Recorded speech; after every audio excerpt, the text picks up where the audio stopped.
Good morning, everybody. Gretchen Fleener here from paintertainment.com, and it's Tuesday, it's 10, and it's time for another tip. I am really glad to be home from MAX convention last week. I had an amazing time. Leave some comments if you went to one of my classes. I really enjoyed meeting so many of you. It was awesome. But today, my office is a total disaster as I'm still unpacking, but I still have a tip for you today. I was on Facebook and noticed a post where somebody was making little tally marks with paint on their arm to count how many kids they had painted and twisted for that day, and it made me think of this great tip. What I do to keep track of how many kids I've painted is I use a little counter.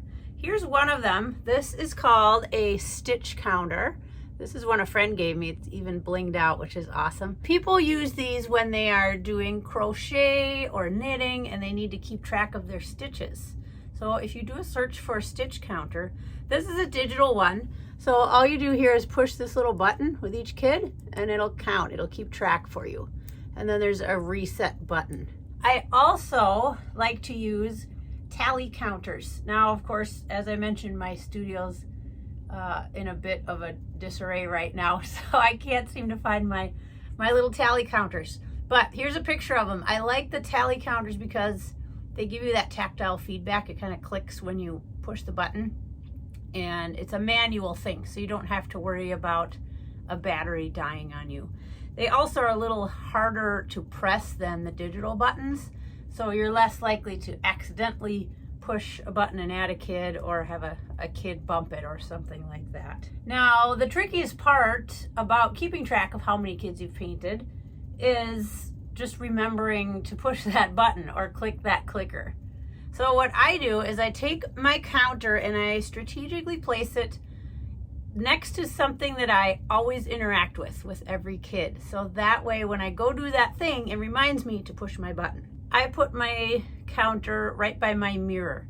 So I'll set it right next to the mirror. You can even, with this one, you could even wrap it around the handle of your mirror, but then you have to be careful you don't accidentally bump it or give the kid the mirror and have them play with it.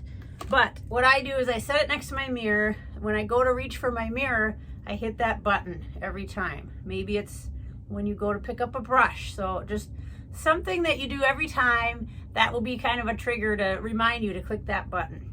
Why do we want to even keep track of how many kids we paint? Well, a lot of people paint for agents, and the agent likes to know at the end of the gig how many kids you've reached.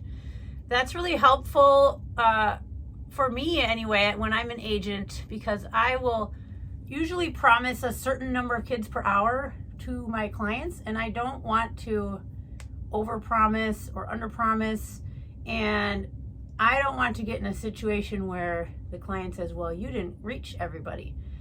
You know, if I have a counter and I know how many kids my artist painted, I can say, well, you know, you did say in our contract here that there would be 15 kids, and according to that, our artist reached actually 18 kids in the amount of time you paid for. So it just gives you that extra layer of evidence just in case you need it. It's also handy to know how many kids you painted, just even when you're getting started and you don't know how long it's going to take you. Keep track of how many you do per hour. It'll help you to better estimate how many hours or artists you need when you're quoting on a gig. And it'll just help you to not put yourself into those situations where there's way too many kids for you to reach in an hour. By knowing how many you're comfortable with, how many might be considered speed painting, which you can charge more for, by the way. Okay, squeezing in more kids in an hour with simpler things, it's more work, it's more stress. You should get paid more for that. I hope this little tip helps you out in your upcoming gigs this weekend. Thank you so much for watching this week, and we'll see you right back here next Tuesday for another tip at 10. Happy painting!